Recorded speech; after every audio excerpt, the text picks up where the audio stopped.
మనం మొక్కులు తీర్చాలండి. ఆ యాత్రకు లిస్టు ప్రిపేర్ చేస్తున్నా. 5 సంవత్సరాల నుంచి అడుగుతున్నాం తీసుకెళ్ళండి అని. వీటన్నిటికైంత ఖర్చుకి నా దగ్గర డబ్బులు లేవమ్మా. మన పరిస్థితి నాకు తెలీదా అండి, కానీ మీరొక పని చేస్తే మన ఖర్చు నుంచి సగం తగ్గించుకోవచ్చు. ఎలా? వచ్చే ఎన్నికల్లో గాజు గ్లాస్కి ఓటు వేయండి. వేస్తే జూన్ 4న జనసేన, టీడీపీ, బీజేపీ కూటమి ప్రభుత్వం రాగానే మహిళలకు రాష్ట్రంలో ఎక్కడికి వెళ్లినా బస్సు ప్రయాణం ఉచితం.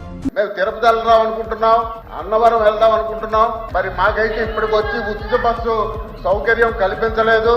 మీరు మరి రేపు అసెంబ్లీకి వెళ్తారు కాబట్టి అధ్యక్షుడి ద్వారా లోకేష్ గారిని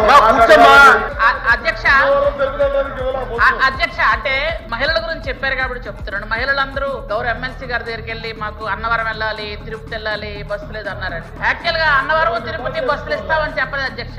ఏ జిల్లాలో మహిళలకి ఆ జిల్లాలో వెళ్ళడానికి, అంతేగాని విజయనగరం నుంచి అన్నవరం వెళ్ళడానికి, విజయనగరం నుంచి తిరుపతి వెళ్ళడానికి బస్సులు ఇస్తామని మేము చెప్పలేదు అధ్యక్ష. బస్ ప్రయాణం మహిళలకి ఉంటుంది ఖచ్చితంగా, కానీ మీరు ఇక్కడ నుంచి వేరే జిల్లాలు వెళ్ళడానికి కాదు అధ్యక్ష. అది క్లారిటీ మీకు ఇస్తున్నాను అంతే. Thank you. జిల్లాలో ఉచితంగా మహిళలకి అని